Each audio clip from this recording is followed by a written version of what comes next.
Hello, everyone. My name is Ryan Cam. Welcome back to the road to Fantastic Four: The First Steps. We're covering every theatrically released. Well, the Corman one wasn't released, but we're covering every Fantastic Four movie in honor of First Steps coming later on this month. We've already covered the Corman one. It was bad. Just go watch that if you want our thoughts on that.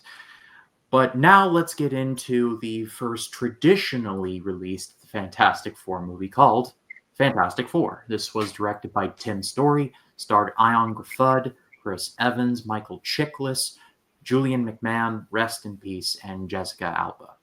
And this is the origin of the Fantastic Four. Five astronauts go up, and they come down with superpowers. You could pretty much put together the rest from there. This movie came out right in the middle of Marvel's hot streak.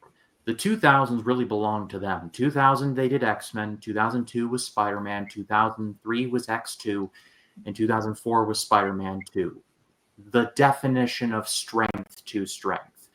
And so this was the first one that was beyond X-Men and Spider-Man. And this movie has a curious reputation, to say the least, because at the time, it wasn't received all that well, but it made $333 million. So it was a financial hit, enough to warrant a sequel. We'll get to that. I have no nostalgia for this movie, though. I've always thought it was just kind of mid. But there is a contingent of people that actively love this movie, and more power to them. I just have never been one of them. It's not terrible, it's watchable, but I just have no strong feeling about it at all. That's why I have these guys, because they have way more strong feelings about it than I do. Well, first off, I just want to say before we get started, can we have a moment of silence for Julian McMahon because, this guy deserves it. I mean,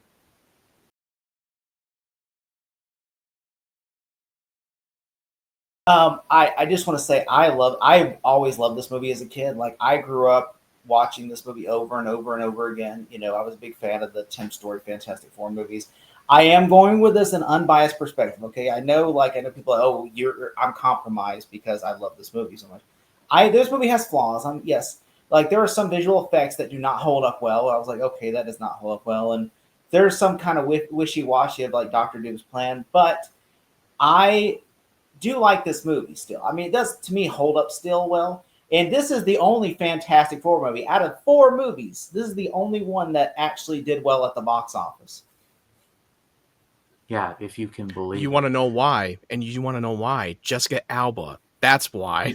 People, because they heavily marketed her as the center of that fucking movie too. Well, I mean, because she was a big popular celebrity at the time, and she was the sex appeal in the marketing. Number one, she is still, but she was smoking hot at the time. She still exactly. is, that's why kids go to see it. That's why they went to go see that movie. Like, oh, she's naked in the movie. I'm like, yeah, there's a few naked jokes in that movie with Jessica Alba. By the way, she was added. That scene of her undressing was added after she signed on the movie. The scene of her being like the naked jokes were added after she signed on. Honestly, she was more provocative in the Texas Chainsaw Massacre reboot. She wasn't in that. That's Jessica Biel. No. That was Jessica Biel. Wrong. Did I just do that? Wow. Wow, dude, you're really slipping. And I compete in a horror trivia league. What the hell am I doing? But yeah. Jessica Alba was and still is like just a smoke show. She just looks so gorgeous. And this cast, like Collins was telling us off air, the draw for this movie pretty much lay at the feet of Julian McMahon and Michael Chiklis, who were in a pair of FX shows, Nip Tuck and The Shield, respectively. And my 2 favorite parts of this movie are Julian McMahon and Michael Chiklis. It's not just because Julian McMahon is sadly no longer with us. I think his Doctor Doom is the best Doctor Doom we've gotten in theaters. The Downey Jr. one is still, the jury's still out on that one. Yes. The Corman one was awful, and the Josh Trank one was a mannequin hopped up on Monster Energy drink. So the bar is so low, it's at the center of the earth with Brendan Fraser and Josh Hutcherson. It didn't take much, but Julian McMahon did a great job here, and he does a good job as well in Silver Surfer, but we'll get to that. With his portrayal, I think he did a great job for what he was given. But the thing is, I did not like how he written him now. Now, at the time, don't get me wrong, I knew very less of the Fantastic Four growing up. I only remember when I saw a few episodes of they did have the 1990s animated series. They were doing that whole interconnected with Spider-Man and the X-Men and the Incredible Hulk. And I knew only a little bits and pieces about the Fantastic Four. I didn't really know about the lore and the mythology in the comic books or even Doctor Doom. I knew nothing about that character. Now as of today, as of knowing who Doctor Doom is, that he is a very much more intelligent, highly the smartest man in the world next to Tony Stark, Reed Richards, and he does a lot of sorcery too, from what I've heard from comic book lore. But in this one, from what the fans saying, this is the first time ever in this entire franchise that they made Doctor Doom have abilities just like the rest of the four characters, and they completely went off the source material of the character. I felt like his motives behind it was very obscured for me, and the love triangle with him and Sue Storm and Reed Richards was so forced in. Not to mention that he runs his own country, Latveria, the country of his birth. But that's a fact that's not really talked about a whole lot in this movie. If you see the mask, that's where the mask in the country where he's from. That was acknowledged in the movie. Yeah, which there is an extended cut of this movie that does like a lot like Victor's plan, like lays it out more, where he goes to each Fantastic Four member and like manipulates them, like Johnny Storm, and he manipulates Ben. Obviously, we only saw the Ben aspect, and then there's a scene where he actually obviously we see him propose to Sue on the space station, but then there's a scene later on in the movie after like he goes to Reed's apartment, where he takes Sue out to dinner. Like this is literally before he goes to the doctor. He takes Sue out to dinner and he tries to propose. She says, we can't be together right now. And then he changes to, oh, I was just here to talk about this. And then she kind of like, breaks up with Victor, and he's just like kind of angry and everything. And like, and that's when he goes to the doctor and everything afterwards. But Sue acknowledged that they were never really together at all. They were just business partners. Yeah. Which I hated that part. I hated the part when they were in space and he proposes. Well, dude, you two were never dating. What? Suddenly he just jumps right in and is like, hey, we're business partners. Let's take the next step up. Let's get married, even though we never dated. But here's the thing, I think that was so forced in. That was stupid. I think in the theatrical cut, that's where it may, but in the extended cut, they're trying to say that they actually were together. Like in the extended cut, it makes it more clear they were together. But did you notice that when Reed and Sue were going on a little bit of a small date later on in the movie, they did two versions of the scenes in the extended version, the planetarium scene. Then they're out somewhere in the park, whatever, where the hell they're at. It felt like they. Yeah, but that was just made to be more of the punchline for the deleted scenes in the movie. But why are you adding that scene in the extended version? It's basically the same version. They reshot that park scene and tried to redo that planetarium scene, which I thought the planetarium scene was much better, and that alternate scene in the movie, I thought it was far more natural and more believable. And this one's like, I don't get this. Yeah, and there's also a lot of other stuff like there's an opening credits that kind of bridge, the gap, like explain everything, kind of like it's very much like there is a lot of stuff that's inspired by Sam Raimi's Spider-Man. Like they had opening credits, but then they changed their mind. The opening credits felt like the MCU end credits scene. It almost felt like that. It felt like it was an end mid credits that it could have been done at the end of the movie. Which let's talk about so friends. Let's talk about Reed Richards. What do you guys think of Ian Grufford as Reed Richards? He's fine. The only thing that's a good response to that. The only other thing I know him from is this show that was on A&E called Horatio Hornblower. He was good in that show, but literally that's like the only thing I remember him for. Like, 102 Dalmatians. He was. I do remember. I barely remember Bad Boys. Movie. He's the villain in Bad Boys Ride or Die. Spoiler if you haven't seen that movie. Yeah, it was. Yeah, he was in really? Ride or Die. Wow. Yep, he was the main villain. Yeah, he was the villain. Like the guy running for mayor. That's like, hey, Did you know that he was in his early? But did you notice that he was in his early 30s when he was in his early 30s when he was cast as Reed Richards? Yeah. And do you remember him? He was in Horrible Bosses. Well, yes, he pisses another man's dude. You're another people man for money. Yes. Yeah, he's also in San Andreas. Yeah, I've only seen it once, and Yeah, he's the I dad hated that movie. I stepdad. try to forget about that I hate film. that movie As too, but of, I'm like, I know. I will say the as of casting this, is brilliant. I love the casting because they had great on-screen chemistry. Comparing to what the Fan Four stick was, because that was a dry ass fucking chemistry I've ever seen. At least they had more chemistry and actually more characters that are more believable. Chris Evans was perfect for the Human Torch. Jessica Alba, definitely a great choice to play Sue Storm. I just feel like the writing itself kind of felt like it was drawn out too much of the origin story instead of just, hey, let's get to them being the superheroes instead of just let's make them the heroes now team up in the last 20 minutes of the movie. It's just like, yeah, let's just have them cooped up in the lab all the time and be tested throughout fucking an hour and 30 minutes of the movie. Do you know who Marvel wanted? Marvel and Fox, because Fox made the movie. Marvel, do you know who they wanted Yeah. as Doctor Doom? But Fox wanted Julia McMahon. Marvel wanted Robert Downey Jr. That's Okay. true. No, they talked. Yeah, Kevin Ooh. Feige and John Favreau had that discussion like a few years ago. That yeah, they originally Robert Downey Jr. was the front runner to play Dr. Victor Von Doom. But because of his drug addiction and everything, they're like, we Yeah, can't this get- was before he Ooh, had the big comeback. to quote the philosopher of our time, B.B. Rexa, if it's meant to be, it'll be. So took him a while, but he eventually became Doctor Doom. Which Yeah, I can't wait. Yeah, which which I love Michael Chiklis is the thing. I think he's great. You know, like Oh, He's yeah. the best part of the movie. He carries the movie for me. His arc with his fiance, who literally takes off her ring in front of him, leaves it there, and walks away.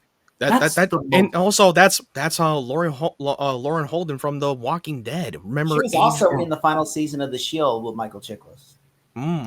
Interesting. How But ironic. Everything with Michael Chiklis in this movie I thought was great. I think his It's his design, movie. the design of the thing is my favorite thing in design. It's very clearly a prosthetic, but I love the detail of it all, I guess. And his relationship with Johnny is the best of these movies, like by a lot. The thing with the feather and the shaving cream thing is like, Johnny! Yeah, there's Love a lot that. of too much montage of the whole So- jokes of them getting cooped up in that in Baxter Building. Like, there's too. I liked his arc, I really do, but I feel like it got drawn out a little too long than it needed to be. Yeah, Which- I agree. I will say the one thing with him that's cut out from the theatrical cut, because he meets Alicia Masters, which is the love interest in the comics. Yeah, the blind girl. Yeah, she actually there is a whole sequence that's omitted from the movie where he runs after he meets her in the bar, he runs past her again later on in the movie, where she brings him to an art show where she made a sculpture of him and she wants to like kind of paint him. It's kind of like a very Titanic moment where she puts dust over him and she's like, and he sees a puppet on the wall and goes, "Hey, whose puppets are those?" And he goes, "Oh, that's my stepdad." Because you get it, Puppet Master, which Yeah, is yeah. stepdad in the comics. That's a nod. And then I'm like, And the guy was pointing out, like, yeah, that's a terrible looking sculpture. It's not authentic. And he was pointing at Ben as he's doing that little pose thing. But I feel like that didn't really need to be in this movie. I feel like I get the That's why they point. cut That hey, I get it. We all know that they're all fucking terrified of him and when he's in public. We don't need to have so many scenes on repeat. We get the point. Which I will say the thing that Chris Evans, by the way, is the perfect Johnny Storm. Like, he's just- Absolutely. I mean, he was coming off with that last movie he did with Denny Boyle's Sunshine, that old sci-fi movie, which was Cillian Murphy, which No, that he was a did that very before. underrated He movie. did that, but Sunshine came out. I think that was after. No, I think that was way before the Fantastic Four. Hang on. Or I'm wait, gonna or look. maybe after. 07. Hang on, I'm Okay. gonna look. No, you're right. No, you're right. I stand corrected. He did It was Cellular 07. beforehand for Fox. Oh yeah. You're right. Yeah, Collins is right. Sunshine came out in 07, so 2 years after this. Yeah. which by the way, the reason why he got Sunshine was because they showed him Fantastic Four, and that's how he got cast in Sunshine. Yeah. Which, by the way, Sunshine's very good. I recommend it wholeheartedly. Oh I yeah. owned it on It's Blu-ray, so but never good. watched it. I owned it, never seen it though. I own the movie and should. I watched it for the first time and I was like, oh god, it's so fucking underrated. Which, I can't believe I'd never watched this a long time ago. I was not familiar with this movie. And there was a time when they were posting on social media showing the Sunshine and I was like, what the hell is this? And then I watched a little bit of the trailer, what this movie's about, and then I watched the movie and I bought it on digital. Loved it. It's definitely one of the best and underrated sci-fi movie. You got a lot of great ensemble cast that weren't big names at the time, and now like, oh shit, they're in this movie. That's crazy. Cillian Murphy's the star. Oh, absolutely, because he was in 28 Days Later with Yeah. Dave Boyle. Mhm. Which about this movie, like I like the dynamic between him and the Thing. Like, for instance, when he got the action figures, look, Ben, it's clobbering time. It's clobbering And then he time. takes his match and goes, oh, that was a prototype. Oh, that was a prototype. Like, Yeah, there's he's a bit Which, of how an did he do- entrepreneur. He's a bit of Like, an how did he manage to get an entrepreneur, action figure that quickly? remember in the extended scenes, Victor takes him and shows him like, oh, all this stuff with hot chicks and all this stuff can be yours. And I'm guessing they don't show this on screen, but I'm sure Victor probably made replica action figures, so that way it's Probably like, see, he it probably can be did. a brand because Victor, of course. I mean, Victor was all his whole grand scheme of his own plan is to become a god, and in order way to get out of the equation is to get rid of someone who's in the way, the four people, and he's trying to divide and conquer. And he knows Johnny's a fame whore. He knows Ben just wants to be normal. He just wants a normal life. He's so insecure of what other people think of him. He's like the devil on your shoulder. He's watching him. Which, to be fair, there's some things I question about his plan. Like, it's okay, Yeah, the plans you're were kind dying of in 2 weeks. You're going to be dead in 2 weeks. Literally, that's what they're saying. Well, no, they didn't say he was going to die in 2 weeks. They said like they thought that all the skin, all that is having all the metal in the skin, and that he's peeling off a lot. That it felt like it could be a virus, but really, it's not really a virus. He's just manifesting. Yeah. Which I will say, I do. The funny thing was to me was there's some funny scenes like when Johnny is in the car and he goes, "Where's your sister in the hot month? Where's your hot sister?" I did like that. That was pretty funny. And then he drives away, and all of a sudden torches the tires. He torches his tires, which melted it. Which I thought was the elevator scene in the extended version. I feel like that he was trying to get all those women to take their clothes off. It's like, hey, is this hot in here? I don't know. That scene was I get why they cut that out. We didn't need. Yeah, he's in the elevator and he gets women to take their clothes off. He's just literally having them fucking strip their clothes off when there's so much heat in the fucking elevator. Like, come on, Johnny's. That makes. It almost felt like they were trying to do something like Spider-Man 2 style, except that he's a little bit of a perverted.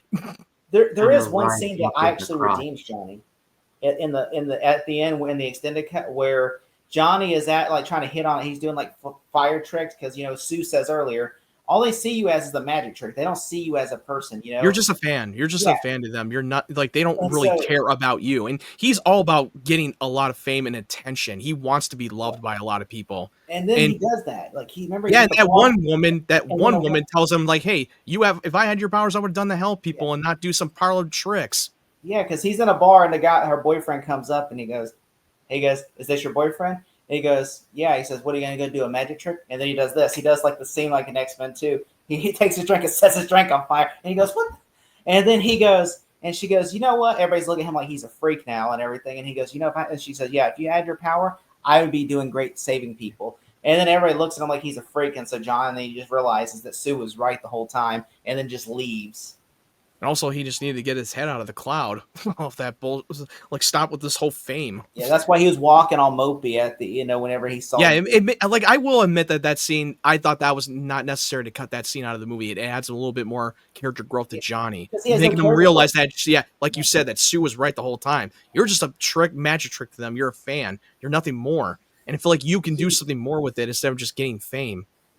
See, I feel like that's why I didn't connect with this movie as much. I feel like the deleted scenes and the stuff that was left out, it feels like they could have given this some real teeth.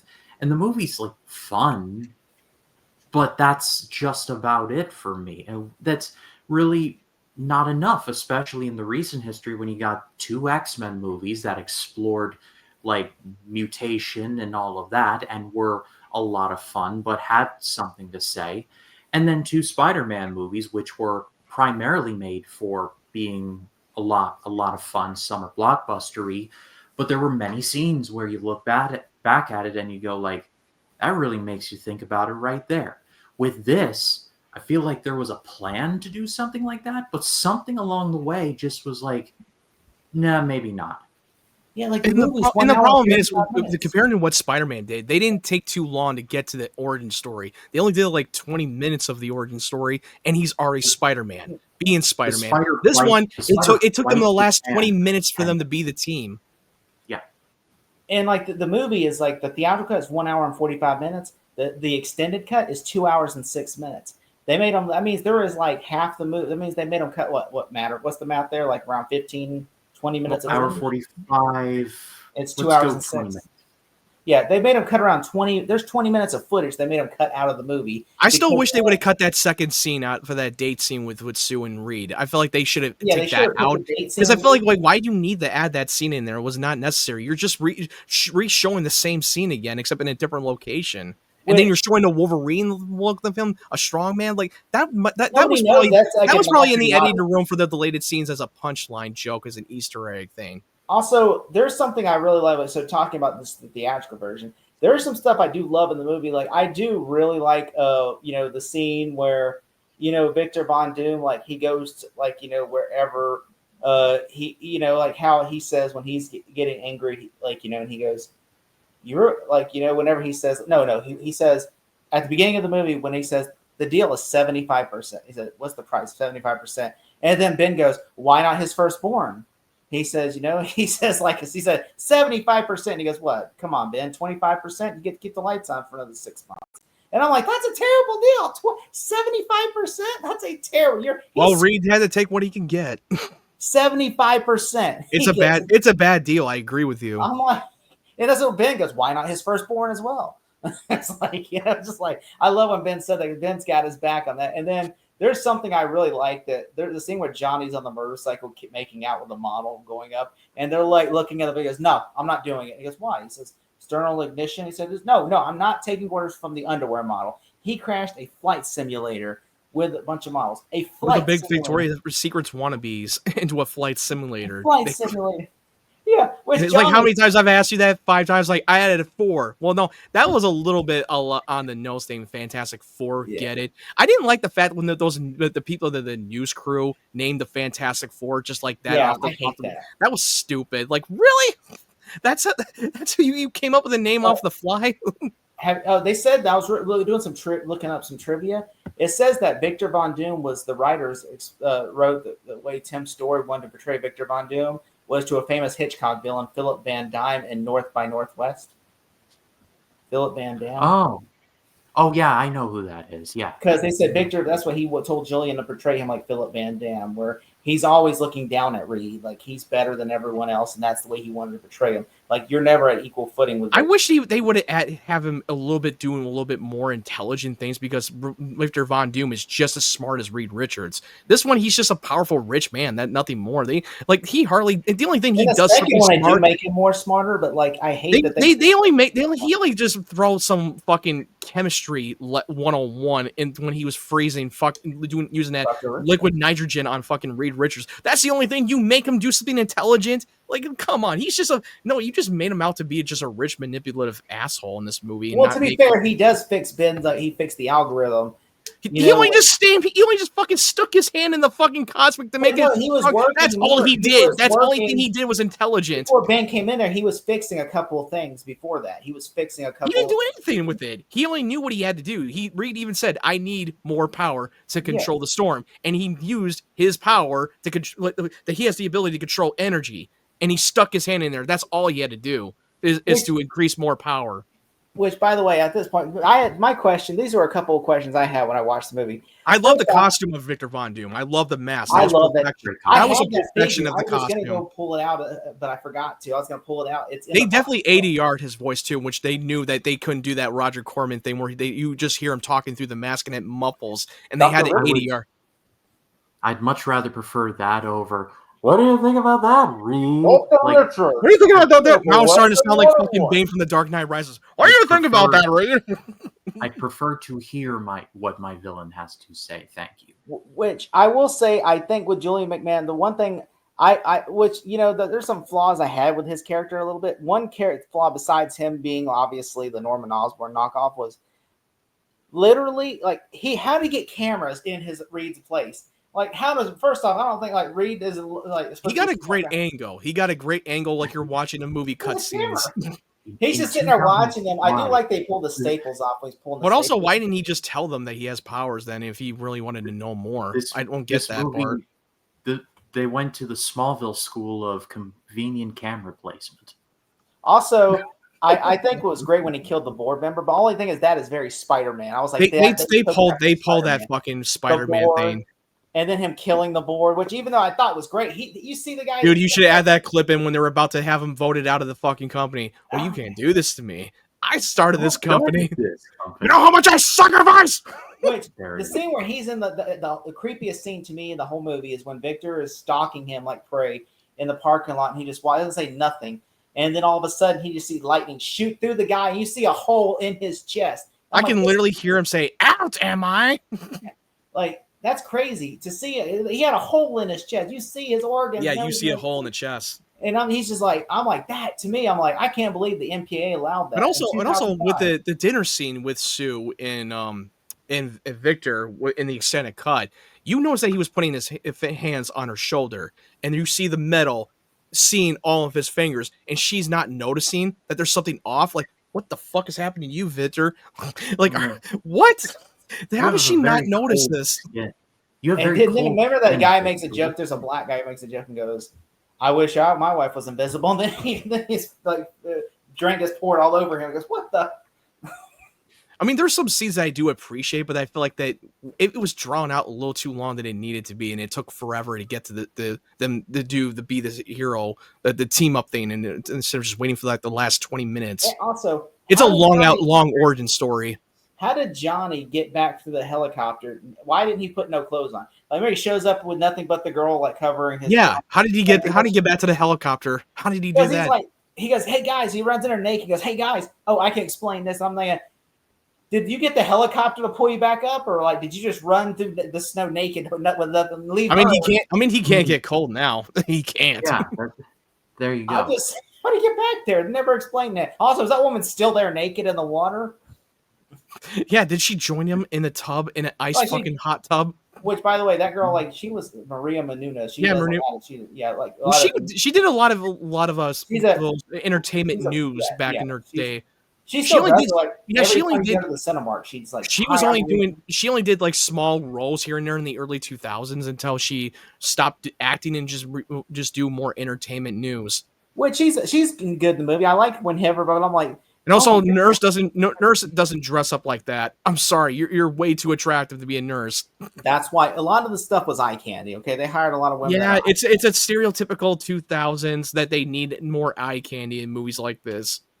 Although I do like, the guy that was going to commit suicide was Michael Chiklis' best friend, and he asked I had no idea in that movie. He said, "Can I put my?" Did you know that he was in Three Ninjas Kick Back? He played one of those goons. I don't know if you've seen the movie. But I have not seen that movie.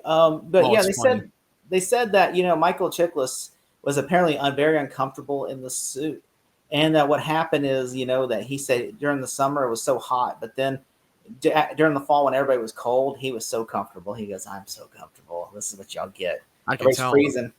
In which apparently Chris Columbus was going to direct this movie at one point in the movie, but he decided. Oh, dude! If it had been Christopher Columbus, I think it probably would have been a. No, it wouldn't have, because he wanted to make it a straight comedy, and then the director Tim Story come in and he convinced him not to, saying you cannot make this a comedy. Look at Sam Raimi's Spider-Man as an example. And so Christopher Columbus finally was saying when Spider-Man's a comedy, really?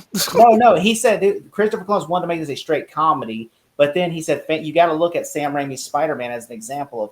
If we make this a comedy, then people will never forgive us, because if you look at how great Spider-Man's not a comedy. And so then he's like, you're right. And so he told them, let us rewrite the script to make it more serious and add more depth to the movie. And that's what, but I'm like, still, they still kept a lot of comedy. There's a lot of humor in the movie. Like, really? Or at least I don't think it would have done anything better than what it did already, because it was to me, I mean, as much as I had fun with this movie, I feel like it was a drawn out origin story. They're just like, come on, let's get to the point. But we never got the origins before in a movie. I mean, besides because they never made it in '94, it never came out. So it was like, which I do agree. I think honestly, Chris Evans was perfectly cast. Jessica Alba, by the way, who had to dye her hair white, and then on top of that, they said she didn't. No, she had to dye her hair blonde. She was a blonde. Blonde, yeah. Did you know that they actually had to put white makeup on her skin to make her look more white, because she's not white in real life, and so they had to put makeup on her skin to make her more. Of course, they did. Yeah, and they had to use her. They doubled that stuff. They actually had to put contact lenses on her eyes to make it blue. I'm just like, It's not that noticeable when you're seeing the color palette too, but when you watch Rise of the Silver Surfer, it's so fucking noticeable. The way that And even Rise the of the wig Silver is so Surfer, they literally spray paint her face white to where I'm just like, she was not that. They white. literally put a blonde wig on. That was literally a blonde wig, and the eye contact lenses stuck out. It was so jarring to shit. I know. I was like, look, I get Jessica. It looked like an AI generated before AI generated was even a thing. Which it's weird. It is weird. Which she said she had issues on the second movie because and there's, which we'll talk about that whenever we Yeah, get we'll cross that bridge with But there. I will say with Julian McMahon, I think honestly, I understand people. They got him wrong because he's supposed to be a leader. He's supposed to be a leader in a foreign country. He's not supposed to be like a rich billionaire. And they did that only because of Spider-Man. And they had like, because they were trying so hard to copy off from these previous success Marvel movie like Spider-Man and try to do their own version of it, which they should not have done. They should have just, hey, respect the source material, but actually try to make the best movie you can and get a better script. I just wish they had a better script. The casting I had no issues with. I think they had a great chemistry. That's why I kept watching the movie and why I liked it a little bit more than I did. But you took way too long to get to the whole origin story. That was literally the last 20 minutes of the fucking movie. Like, I don't need to see a drawn out fucking them getting cooped up and try to figure out how to reverse the effects. Or how Ben just keeps getting mopey and whiny and just saying like, oh God, I want to get back to the way I was because everybody doesn't like me the way I look. I get the whole point. It works for a certain degree, but it dragged out for too long. Yeah. I think at the end of the day, though, my final rating, I'm going to give this a good rating.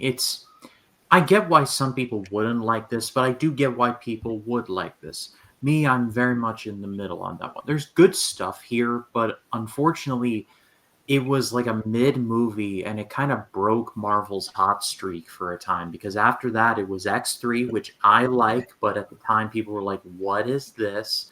And Spider-Man 3, which I like, but people were like, what? Why is Tobey Maguire dancing? And then we get Iron Man. So it was the beginning of their cooling streak before they picked things back up again. But 2 years after this, we would get a sequel, which was Rise of the Silver Surfer, and it pretty much killed the town for 8 years. And then we get to the Trank one, which, who will get to that? But I pass it off to all of you. What did you think of Fantastic Four 05 edition? Let us know in the comments. We would love to read what you have to say. And thank you guys so much for doing this Road 2 with me. Collins, where can the people find you? They can find me at the Baxter Building. I will say, they can find me at 3dmoviecinema.com, where I just dropped my review last week for F1, and then this week I will drop my review for, I believe, is Sinners. I could be wrong. I believe it's Sinners. And then the following week will be Fantastic Four First Steps. So yeah, 3dmoviecinema.com, where, and also tomorrow, by the time this airs, we will have already done the first episode of Road to Peacemaker Season 2, where we will have Blacktastic joining us as a special guest star, where we will talk about the Suicide Squad. Yep, and Matt Wyatt, where can they find you? Well, one thing before I forget, I mean, I remember that when this movie came out, and they did a movie tying video game of Fantastic Four. And I actually liked it, but it's not a great game, but at least it was a little bit better than the movie itself. I'm sorry. That's just my opinion. But anyway, I will say that if you want to find my YouTube channel, it's at MattWyatt92. I did my review of the 17th anniversary of Christopher Nolan's The Dark Knight, and I did a couple of trailer reactions to Tron Ares and Mortal Kombat 2, and you can check out my non-spoiler review for James Gunn's Superman movie. Yep, all their links will be down below. Go give them a subscribe. As far as this channel goes, we'll be continuing on with taking a look at Rise of the Silver Surfer, and I will be on Collins' channel talking about Peacemaker, so stay tuned for that. But for Collins from Matt Wyatt, my name is Ryan Cam. We will see you all in the next one. Y'all take care.